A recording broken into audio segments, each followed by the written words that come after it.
What's up everyone, in this video we're going to talk about Yugi-Kaiba format, what sets you can play, some decks, some rulings, everything you need to know because this is a fantastic format. The very first one in Yu-Gi-Oh's official TCG history, so let's get started. Yugi-Kaiba format has only 3 sets in it. That is the first booster core set of Yu-Gi-Oh, that being the Legend of Blue Eyes White Dragon. I've done a video about that, wink wink, nudge nudge. I've done a video on the Yugi-Kaiba starter decks, which are the 2 other sets that are included. These are both released in March of 2002. This is the earliest official format of Yu-Gi-Oh! Sure, you could play like an LOB format, but this is the first format with a dedicated limited list. Yep, not a banned list, limited. There's only limited cards here. Now, for those who may be wondering about some of the video game promos, they do not exist here. We're not going to be playing with Metal Morph or Acid Trap Hole or Salamandra. Yeah, they aren't being played here. Stop it, Patrick, you're scaring him! When we're talking about limited, though, there are a couple limited cards here, even though there isn't much cards in the game by this point. Limited, we have all the Exodia pieces, so each 5 pieces of Exodia, you can only have 1 copy per deck. When it comes to some of the other power cards, we're talking about the Power 5. Yeah, the Power 5 are pretty scary. These are all limited cards. Pot of Greed, Raigeki, Dark Hole, Change of Heart, and Monster Reborn. These are very scary cards, and they all do a lot of great functionality, as you may expect them to do. When it comes to some of the semi-limited stuff, we're talking about Swords of Revealing Light and I believe Card Destruction. So you can only play 2 of those per deck. When it comes to a lot of the decks, the big one and probably the most like historic one, obviously the card ratios has changed, would be a Fiend Spellcaster deck. And you could also call this like a standard deck. If you want to call this like a Soul Control, you could sort of evolved from that, where you have just a lot of beaters. Battle Ox, Login, and Neo the Magic Swordsman are like your big chunky boys. When it comes to defensive walls, it's nice to have those, and currently in the meta, Giant Soldier Stone is the big one. 1300 attack is decent for poking damage. It doesn't have any downsides with it. Its high defense is really great to just hide behind while you gain resources, because remember, draw power isn't much in this. There isn't too many searching cards out. You have stuff obviously like Pot of Greed and Last Will, but not too much going on. Man-Eater Bug is another great card for setting to just destroy cards. Monster removal.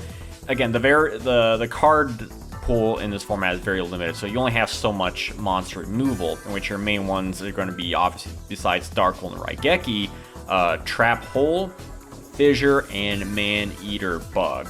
But that's where this sort of soul build comes from, is Soul Exchange, because that is just a bit more monster removal, and to get Summon Skull out is a very scary card, because a 1 tribute, 2500 attack. Sure, you are risking like a Trap Hole or just wasting a resource to summon this guy out, but the matter of the fact that he is a scary card when he hits the field. If you don't have any way to deal with him right away, you're in for a world of hurt. The other cards, your staple, pretty much a lot of things are kind of staple. Wabaku, Reinforcements, Swords of Revealing Light. Some people could play 0, some people could play 2. Dispel is kind of more of your preference. A lot of smarter players tend to set spell cards to avoid stuff like a Trap Master or a Card Destruction, or just to bluff out the opponent.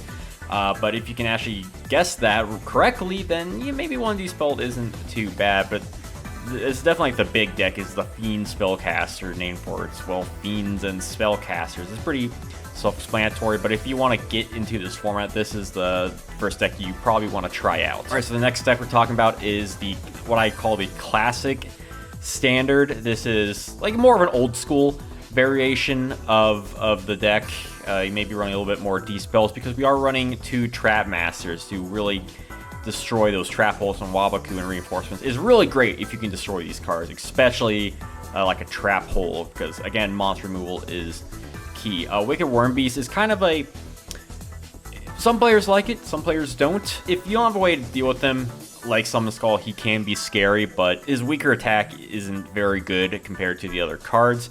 And Wall of Illusion used to be the big defensive monster because it bounces your opponent's monster back to their hand. This can be good against a Summon Skull, or to just make them waste their normal summon. Players have learned to abuse your opponent's Wall of Illusion with a card like Trap Master or Man-Eater Bug, who then reset them to get another effect off. So that's why players have decided to change from Wall of Illusion to Giant Soldier of Stone. And this also isn't playing like a soul build.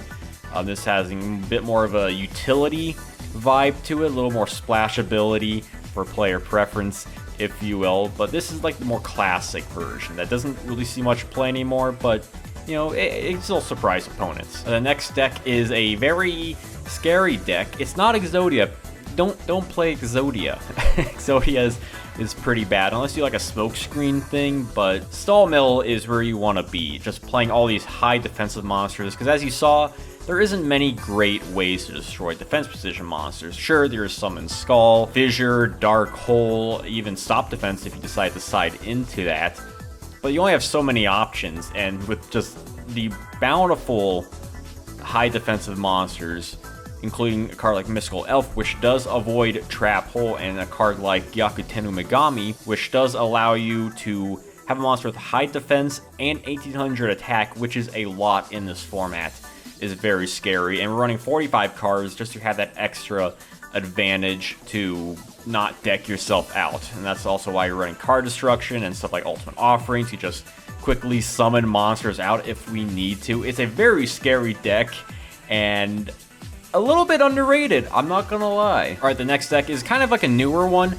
This is the Ultimate Offering deck. This decides to play a 1600 attack monster. So whether it's Ryukushin Powered, which is the strongest one, or you could play like a Great White or a Man-Eating Treasure Chest, something with 1600 attack, because we're already using these 1700s and 1800s.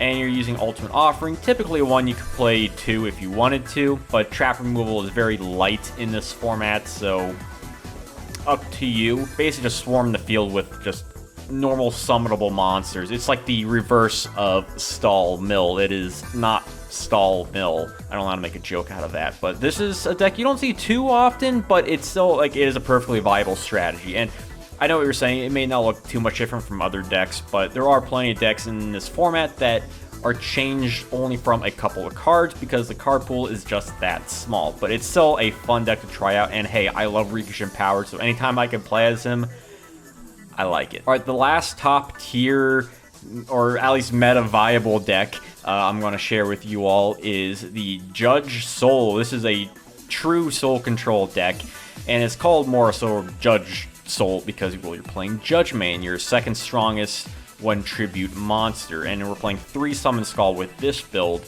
so you really can maximize on those 3 soul exchange and that change of heart to just constantly tribute your opponent's monsters and get out big monsters on the field. This is the big boy deck if you want to play the big boys, but this is definitely the deck if you like tribute summoning your opponents. This is the way to go. Alright, let's talk about the spicy deck. This is actually one that I created. This is my Umi Beatdown deck. This uses a field spell Umi and Great White. While field spells have shown up now and again in historic Yugi-Kaiba, you'd see Yami a lot. And sometimes you can see now and again a Wasteland deck, which I may cover in the future. Maybe I'll be a Patreon video or something. But Great White is the tech that I came up with, I believe it was last year, yeah, 2020, where you use Great White as 1600 attack monster, but with Yumi, and your opponent isn't typically playing cards that will get a buff from Yumi, so it's mainly just on to you, Great White will become an 1800 attack monster, making him a lot of Jin levels, which is very good.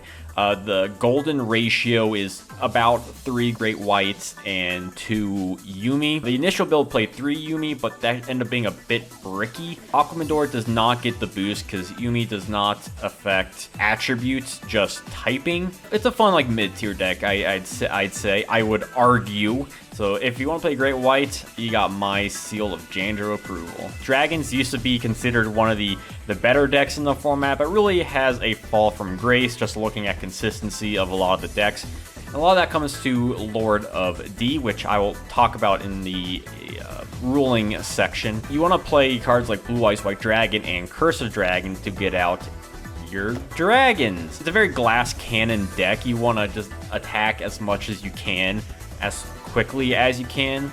A lot of builds will tend to see 3 Blue Eyes and 1 Curse of Dragon, but I am playing 2 because I'm also running Soul Exchange in this, and just having that 1 Tribute Dragon does help add a bit more variety and perhaps consistency to the deck. I have made a build that ran Trihorn Dragon instead for a very aggressive dragon build, but if you want a solid one, at least 3 Blue Eyes and a Curse of Dragon, because you want to make use with that blue to summoning dragon. Potentially you could change the ratios a little bit to your liking, maybe even 2 Blue Eyes and 2 Curse of Dragons. Dragons is a fun deck. Don't underestimate it too much, but it you know, at least you can play Blue Eyes White Dragon. What else can I say? And the last spicy deck I want to talk about here is the Fiend Beating deck. This is one of my favorite decks, and while there are some different older variations of this is the one that I like. Mainly thing is, again, running those 3 Fiend 1600 attack monsters, but this time it's an equip-based deck. Now, I'm also running the 1 Dark Energy. That's just a tech I like. I like to have that little extra option for an equip card. It's not a great deck. Again, similar to these spicy decks, they're not top tier. They're mid to low tier. And the problem with equip decks is that if you're destroyed, then you lose 2 cards. But Sword of Dark Destruction adding that 400 attack is really good, making Rikishin a 2000 attack monster. So you at least have 6 targets for these equip cards. You could run other monsters in this. You could run like a Man-Eating Treasure Chest, Baron of the Fiend Sword. The original Fiend Beating Fiend equip build of this did run that, and I believe it ran 2 Dark Energies, but you don't want to run too many equip cards. There is a difference between the good cards in this format and the mediocre cards in this format, but this is definitely one of my favorite decks because Reach Empowered. I don't know, it's a pink gargoyle. He just looks cool. I love him. Now let's talk about the rulings of this. So for Lord of D, he actually had 2 rulings in this 2 erratas, where when he first came out, it was just dragons were unaffected by or trap cards, so you couldn't like dark hole them or trap hole or anything, which made them very, very, very scary. So if you're playing that version, you know, that is a very scary, the deck really improves a lot by that. However, it was quickly fixed where everyone officially plays by its errata version, where they just can't be targeted by effects. So it does protect them from like a couple cards, but it definitely makes them lose their power. When it comes to equip cards though, if equip cards are already on the field equipped to a dragon, like let's say a Komori Dragon is equipped with a Dragon's Secret Treasure, and you summon the Lord of D, the equip card will still affect the dragon, whatever side of the field it's on. When it comes to Last Will also is a card that has like some weird rulings throughout the history of Yu-Gi-Oh! In this format, it works for 1 monster, and it can be used before or after that monster is sent. It makes the card better, it makes it kind of fun. It's a nice tech in some decks to use. When it comes to Reverse Trap, it cannot be used in damage step, so if your opponent declares damage step and activates reinforcements, you can activate Reverse Trap, which kind of sucks. So hey, if you're playing just casual with a friend, maybe just say, hey, let's just throw that out the window, because this is a little bit more fun. And the other thing with Reverse Trap is that it does not stack, so you can't reverse a Reverse Trap, which also is a kind of a boring ruling. Wabaku. Wabaku prevents destruction, so your monster will not be destroyed, you won't take any battle damage. This existed in the video games back then, but it took a while for that ruling to be printed on the card itself. So Ultimate Offering, it can only be used by its controller. Your opponent cannot use the effect of Ultimate Offering. It can be used during your main phase 1, your main phase 2, or your opponent's battle phase. It can be used multiple times in a turn, and it must be resolved before you can use it. So if your opponent summons a monster, or if they attack and you activate a set Ultimate Offering, you still have to wait to kind of like reactivate that card to summon your monster to use its effect. You cannot use this with like Soul Exchange, so you cannot Soul Exchange and then tribute your opponent's monster with like an Ultimate Offering. It's a very weird card, a lot of weird rulings. It's definitely one of the most confusing cards. I definitely wanted to make sure that I got everything correct, because otherwise I would have made this video a while ago. because I haven't made a Yugi-Kaiba video in a while, and there's a lot of great stuff and a lot of decks I've already talked about, so definitely check those out, and let me know what else 101 you'd like me to talk about in the future.